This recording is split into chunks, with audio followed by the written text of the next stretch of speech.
Welcome to MHStv. I'm Kara Young, and this is your news for Friday, May 14, 2021. The School City of Mishawaka has announced the 2021 Teachers of the Year. Ms. ROBYN FUTA, a third grade teacher at BEIGER Elementary, has been awarded Teacher of the Year for SEM elementary schools. Oh my goodness, thank you so much. Thank you. Well, have a wonderful day. Live in this. I will live in this moment. Yes. Thank you so much. Oh my goodness. Little person wants to say something. Mr. KALEB Chamberlin has been awarded Teacher of the Year for SEM secondary schools. Chamberlin is a band director at both John Young and Mishawaka High School. Class today, but I'm Mr. Barker and I'm the superintendent, and we are here to recognize Mr. Chamberlin as our secondary Teacher of the Year for School City of Mishawaka.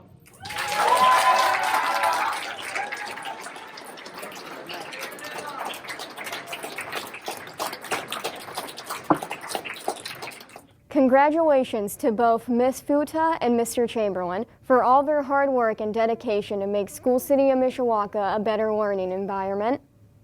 Graduation this year has been tough to plan this year due to the ongoing pandemic. The administration have more flexibility with what they can do this year versus last year. Commencement this year looks a lot different than in past years while all schools across the country are being affected by the COVID-19 pandemic. Restrictions aren't as tight as they were last year, and due to the vaccines being distributed more and more in St. Joseph County, it is leading to more flexibility on what MHS can do for this year's graduation. The plan is for this year's commencement ceremony to be more normalized, with more guests and students in attendance. We spoke with Senior Dean Mr. Stein to get his thoughts on this year's graduation versus last year's. Well, everything about this graduation is going to be normal other than the size of the crowd. There's going to be masks and social distancing at this point as well. We had almost a walk-through graduation, so everyone stood in line with their friends and family, made their way up to the auditorium stage where they received their diploma, and it was a nice ceremony under the circumstances, but this one's going to be just like every other year, like I said, other than crowd size. We're going to have a guest speaker, we're going to have everyone together at once, so I think it's the best we could do. Hopefully next year will be normal. The current plan that administrators have sent out is to have commencement take place in Steele Stadium on Friday, May 28th at 6 p.m. There is a backup plan to have commencement take place in the East Gym in case of inclement weather. The plan is to be at the football field, but the gym is always a possibility since that is where commencement is usually held. Seniors, here is another reminder for prom coming up on May 22nd. The prom will be held at Alumni Plaza and tickets will be on sale until May 19th, so make sure to get yours soon. If you are bringing a guest that doesn't attend MHS, make sure to have the form filled out and turned in by May 17th at 3 p.m. Last weekend, the MHS Theater performed their spring musical, The Wizard of Oz. This was the theater's first musical in 2 years, and the performance sold out for all 3 show nights. The musical received tons of good reviews from the audience. Good job to the cast and crew. The choir and orchestra will be hosting concerts soon. Tickets will be sold at the door. Choir will be May 21st and orchestra will be on May 19th. With all these performances this month going on, MHStv went and spoke with some students and the directors about what being able to perform again means to them. It feels so nice to finally be able to work with everybody again. I always really liked the way that the orchestra classes in general just bonded. They've always felt like a second family to me. Yeah, these last couple of months have been truly exciting as things are slowly getting back to normal.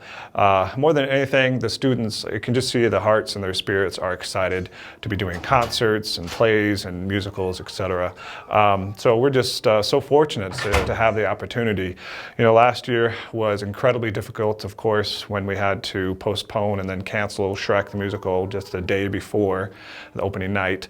So this musical, particularly Wizard of Oz, is very important right now that we get back to performing and that we have this opportunity. It really does, it means a lot to everybody. I can just see it in everybody's hearts and minds and spirits that this is a big deal. And so we want to put on a great show and yeah, get back to normal. I'm really excited. I've always thought that theater and like performing arts are a way to show people that they're not alone. And I think that's what everyone needs. I'm nervous because I'm not sure how things are gonna go, but I think we're gonna do great because we've been putting a lot of work into the songs that we've been rehearsing. Performing live is something that we have all missed, even if we can't put it into words. I know it affected me more than I could have said, and seeing the students working together again has lifted my spirits a lot, and I hope a concert will do the same thing for all of them.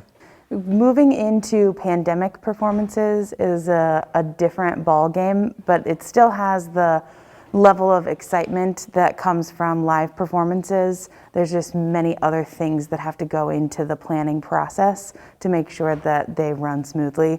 But you can feel, as we're moving closer to our final end of the year performances, the excitement from students involved and the directors as well. There is a mix of excitement and apprehension. It will feel different from concerts that we've done in the past, but I think we'll also have similar feelings as well. So there is the excitement of being able to sing together and make music together, which is like nothing else. Our Color Guard tryouts for the high school are going to be next Monday, May 17th from 3:30 to 4:30. They will be at JYMS in the old gym. People trying out can come to Door B around the corner to the right of the main entrance. Next Tuesday, May 18th, there will be a tailgating event in the West parking lot for all MHS students. Come out and support the Student Council, who are sponsoring this event. With that, here is Kayla with the MHS Sports Update.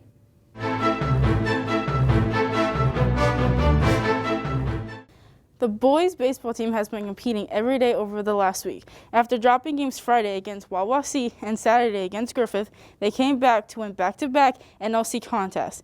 Monday, they beat Goshen on the road, then traveled to WAWASEE to get revenge from the Friday loss. The duo of LUGAS and MADDUX YOHE are playing on the Mishawaka baseball team this year. For the first time in a long time, the brothers get to play together. MADDUX and LUGAS YOHE, otherwise known as the YOHE Middle Infield, are brothers playing on the Mishawaka varsity baseball team. It's Lucas's last season with the Cavemen, while his brother MADDUX is a sophomore here at Mishawaka. It's fun. We haven't played together since I was 12 and he was 9. It just feels good to get back on the field with him. I mean, it's pretty cool. We've played together a little bit when we were younger, but to be out here in like real baseball is really fun. Anytime you have two of your kids playing on the same team, varsity level, no, not even varsity level, just any level, it's just something special to watch, just to see the chemistry and the bond that both of them have with whatever they do. It's huge. We play a lot of sports, so to finally get to play one together is really fun. They love watching us play too.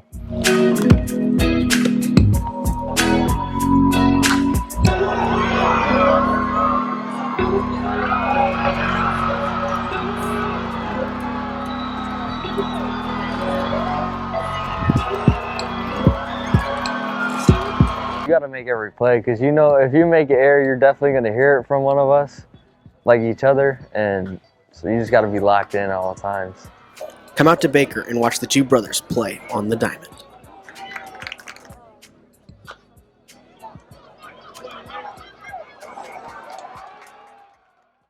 This Saturday, the team plays Elkhart High School at Baker Park. Come out and watch the two brothers play.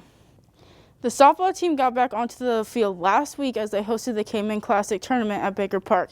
They then took on Northridge Tuesday night with a chance to take over first place in the NLC conference. With only one hit and one run, the Cayman had to close it out in the final inning. Go, Michaela!